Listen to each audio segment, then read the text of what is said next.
भगवान विष्णु के 8वें अवतार श्री कृष्ण जब अपनी सारी लीलाओं को समेटकर स्वर्ग जाने को तत्पर हुए, तब उन्होंने उद्धव को अपने पास बुलाया और कहा, प्रिय उद्धव, मेरे इस अवतार काल में अनेक लोगों ने मुझसे वरदान प्राप्त किए, लेकिन हे उद्धव, तुमने मुझसे कभी कुछ नहीं मांगा। लेकिन अब मैं तुम्हें कुछ देना चाहता हूँ, इसलिए तुम मुझसे कुछ मांगो ताकि मुझे भी संतोष प्राप्त हो। उद्धव बचपन से ही सारथी के रूप में श्री कृष्ण जी की सेवा करते रहे, लेकिन उन्होंने कभी भी न तो श्री कृष्ण से कोई इच्छा जताई और न ही कोई वरदान मांगा। लेकिन उद्धव ने इसके बाद भी श्री कृष्ण से अपने लिए कुछ भी नहीं मांगा। वे तो बस अपने मन की उन शंकाओं का समाधान चाहते थे जो उनके मन में श्री कृष्ण की शिक्षाओं और उनके कर्तव्यों को देखकर उठी थी। उद्धव ने श्री कृष्ण से पूछा, हे भगवान, महाभारत के घटनाक्रम में अनेक बातों को मैं नहीं समझ पाया। आपके उपदेश कुछ अलग रहे, जबकि आपका व्यक्तिगत जीवन कुछ अलग ही रहा। क्या आप मुझे इसका कारण समझाकर मेरी ज्ञान पिपासा को शांत करेंगे? श्री कृष्ण नम्रता पूर्वक बोले, हे उद्धव, मैंने कुरुक्षेत्र के युद्ध क्षेत्र में अर्जुन से जो कहा वह भागवत गीता कहलाई। आज जो कुछ तुम जानना चाहोगे और उसका जो भी मैं उत्तर दूंगा वह संसार में उद्धव गीता के रूप में जानी जाएगी। इसी कारण मैंने तुम्हें ये अवसर दिया है, तुम बेझिझक होकर पूछो। तब उद्धव ने पूछना शुरू किया, हे कृष्ण, सबसे पहले मुझे ये बताओ कि सच्चा मित्र कौन होता है?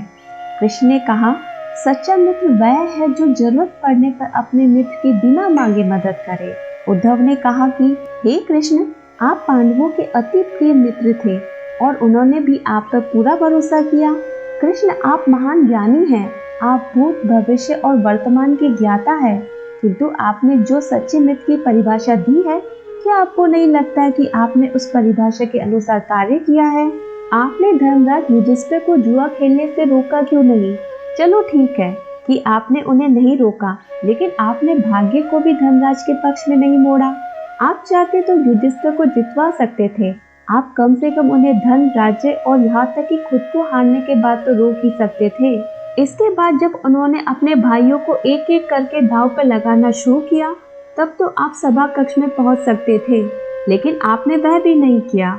उसके बाद जब दुर्योधन ने पांडवों को सदैव अच्छी किस्मत वाला बताते हुए द्रौपदी को दांव पर लगाने और जीतने पर हारा हुआ सब कुछ वापस देने का लालच दिया, कम से कम तब तो आप हस्तक्षेप कर ही सकते थे। अपने दिव्य शक्ति के द्वारा आप पासे धनराज युधिष्ठिर के अनुकूल कर सकते थे।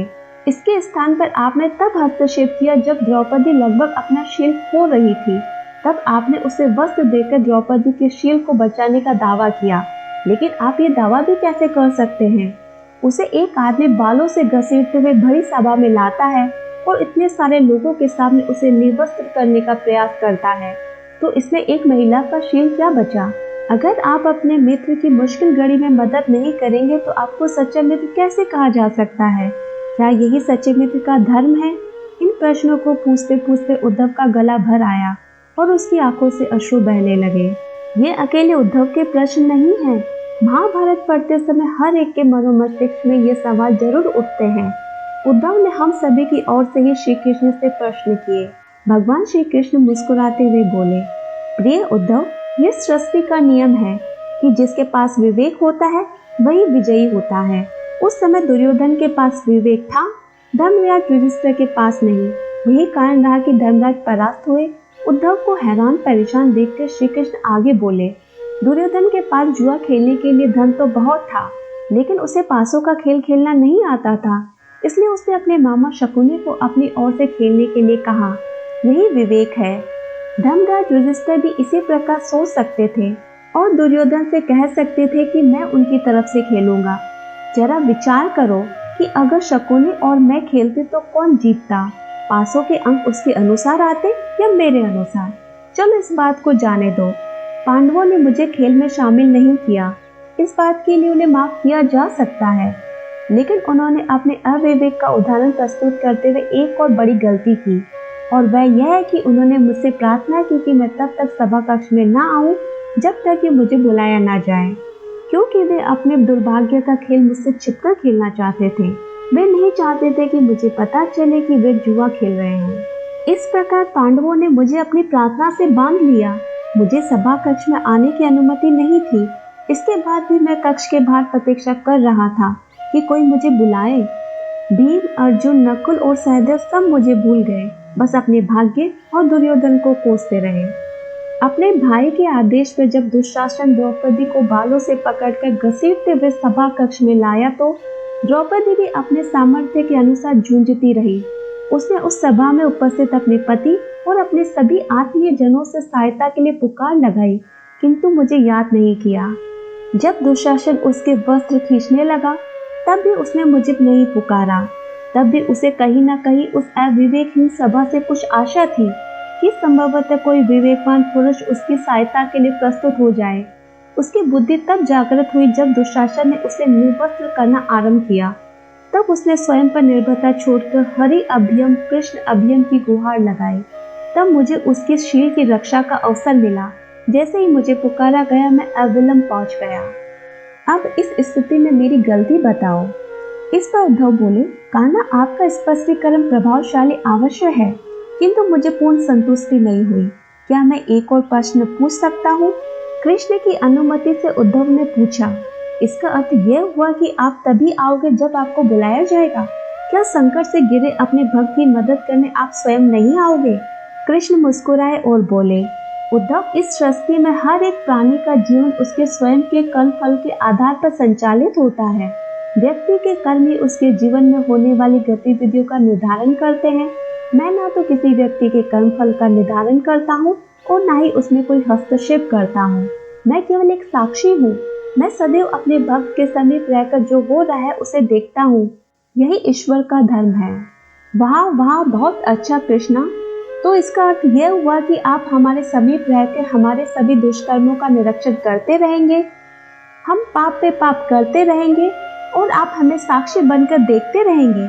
आप चाहते क्या है कि हम भूल करते रहे, पाप की गठरी बांधते रहे और उसका फल भुगतते रहे?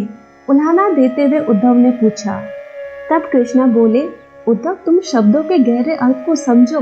जब तुम समझ के अनुभव कर लोगे कि मैं तुम्हारे समीप साक्षी के रूप में हर पल हूँ, तो क्या तुम कुछ भी गलत या बुरा कर सकोगे? तुम निश्चित रूप से कुछ भी बुरा नहीं कर सकोगे। कृष्णा आगे कहते हैं कि जब तुम ये भूल जाते हो और ये समझने लगते हो कि मुझसे छुपकर कुछ भी कर सकते हो, तब ही तुम मुसीबत में फंसते हो। धर्मराज का यही अज्ञान था कि उसने माना कि वह मेरी जानकारी के बिना जुआ खेल सकता है। अगर उसने ये समझ लिया होता कि मैं प्रत्येक के साथ हर समय साक्षी के रूप में उपस्थित हूँ, तो क्या खेल का रूप कुछ और नहीं होता? यह सुनकर उद्धव भक्ति से अभिभूत तथा मंत्रमुग्ध हो गए और बोले, प्रभु, कितना गहरा दर्शन है, कितना महान सत्य।